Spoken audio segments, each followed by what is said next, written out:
And today it was done through they started out by the establishment of their casino. Secondly, without constitutional recognition and entrenchment, Canadian governments will not be compelled to act.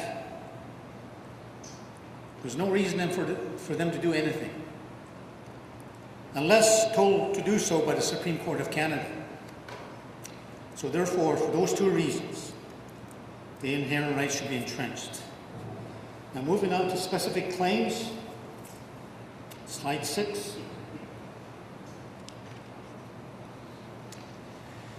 Specific claims arise out of the Crown's breaches, unfulfilled treaty promises, and legal obligations found in the treaties, and problems in the administration of the Indian Act, particularly with the handling of Indian reserve land, band trust funds, and other assets. Specific claims are the avenue through which First Nations have challenged the mismanagement and fraud of their assets by the federal government. From a legal standpoint, it is significant to note that from 1927 to 1951, First Nations were legally barred from raising money or hiring lawyers to bring actions against the Crown and third parties under the Indian Act. Since 1973, there have been 1,279 land claims filed with the federal government. At present, 489 of these claims have been settled and 790 remain outstanding. There are currently 123 specific claims in negotiations across the country, and 34 claims are being handled by the Indian Specific Claims Commission of Canada. Slide 7, please.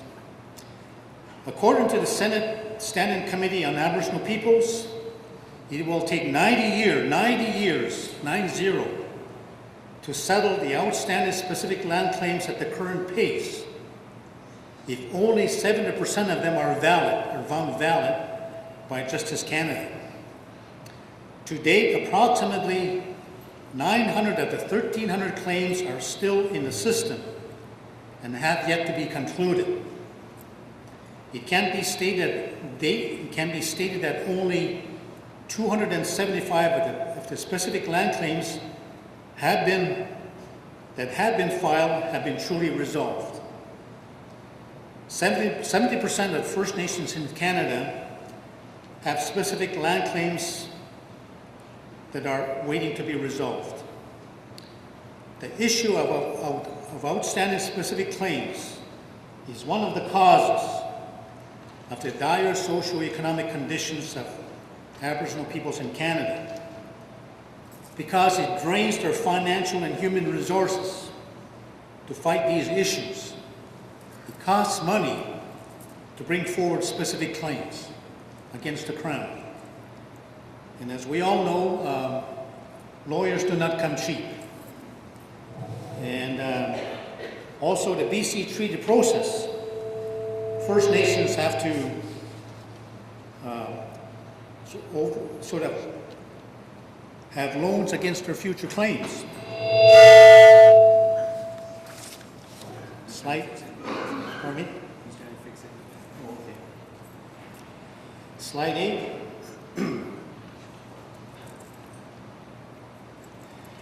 Unresolved land claims create a potential multi-billion-dollar liability for the Crown that must eventually be paid. Their resolution contains the potential of significantly adding to the land base of First Nations, as well as providing desperately needed investment capital dollars in band-based economic development initiatives, either on or off reserve.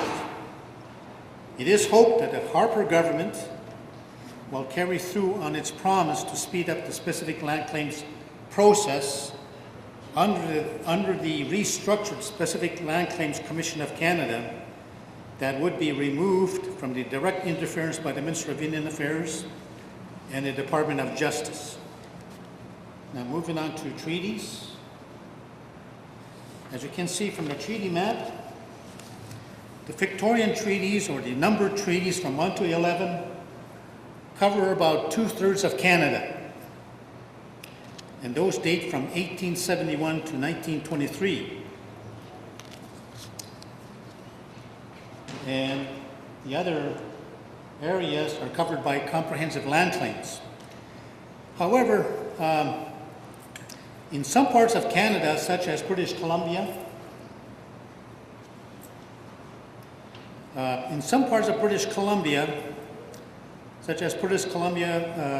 the Maritimes and Quebec, the traditional Indian territories have never been validly surrendered by any treaty, and therefore Indian title still exists within those provincial jurisdictions.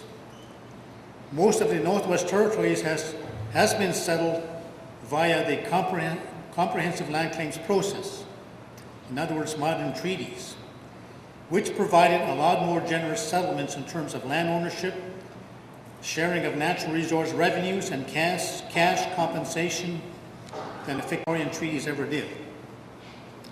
There are existing gaps in the current interpretation of the Victorian treaties between the Crown and First Nations.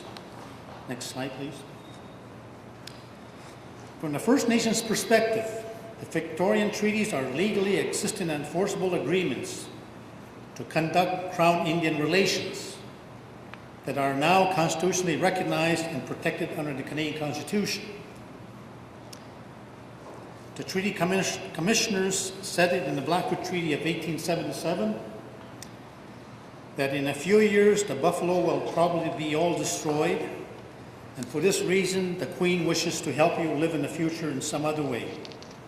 She wishes you to allow her white children to come and live on your land, raise cattle, and should you agree to this, she will assist you to raise cattle and grain, and thus give you the means of living when the buffalo are no more. She will also pay you and your children money every year, which you can spend as you please. Now, this was stated to the Blackfoot people in 1877 under the Blackfoot Treaty. That treaty promise is known today as the Livelihood Treaty Clause.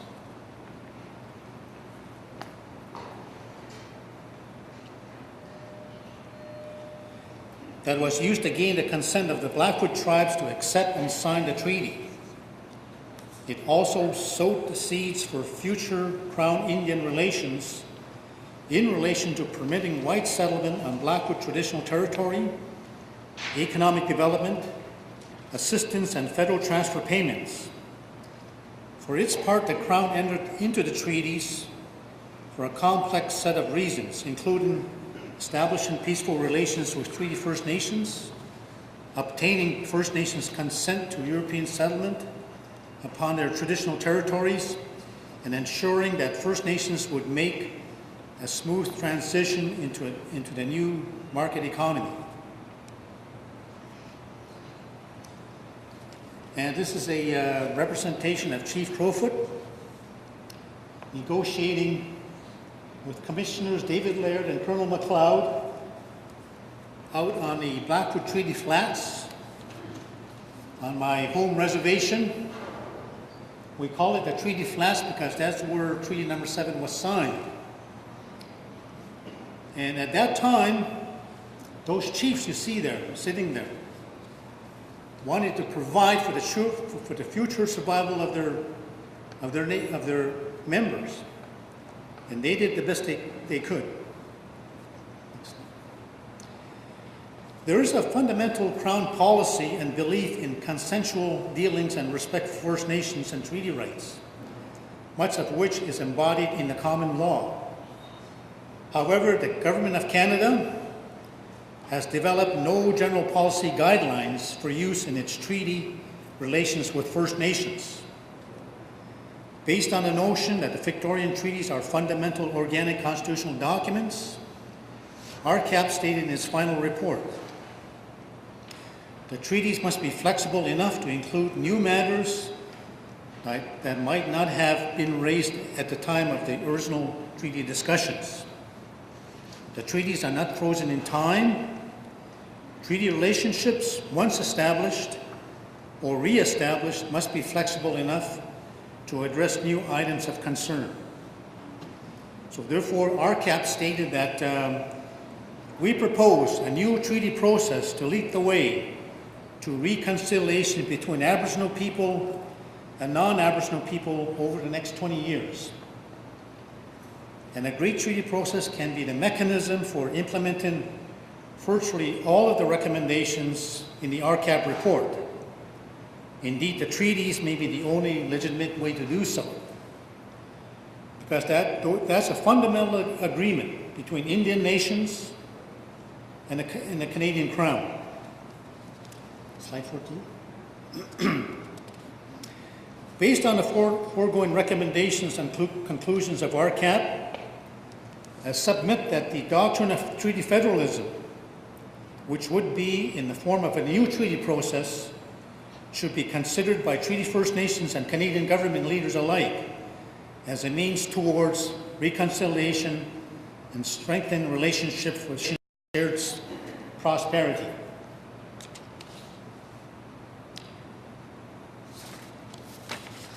The doctrine of treaty federalism is not a new idea. Its origins can be found in the United States Supreme Court decisions, in the Cherokee Nation cases, such as Johnson case of 1823, the Cherokee Nation case of 1831, Worcester versus Georgia in 1832, wherein Indian sovereignty and Indian title were recognized and confirmed.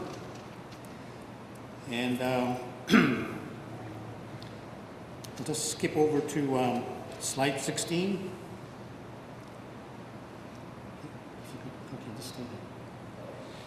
Treaty federalism does not espouse separatism or political division within Canada. On the contrary, treaty federalism is premised on the notion of political and economic inclusiveness, strengthening the Canadian Federation, and most importantly, equality of opportunity, whether that be economic, social, cultural, or inclusive democracy.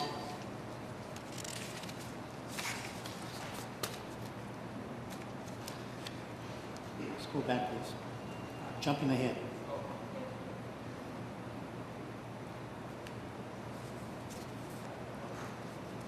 No, go ahead, move ahead. When you address federal transfers.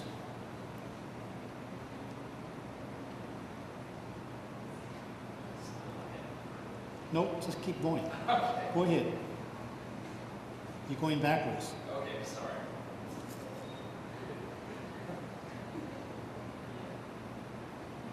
Okay, you're there.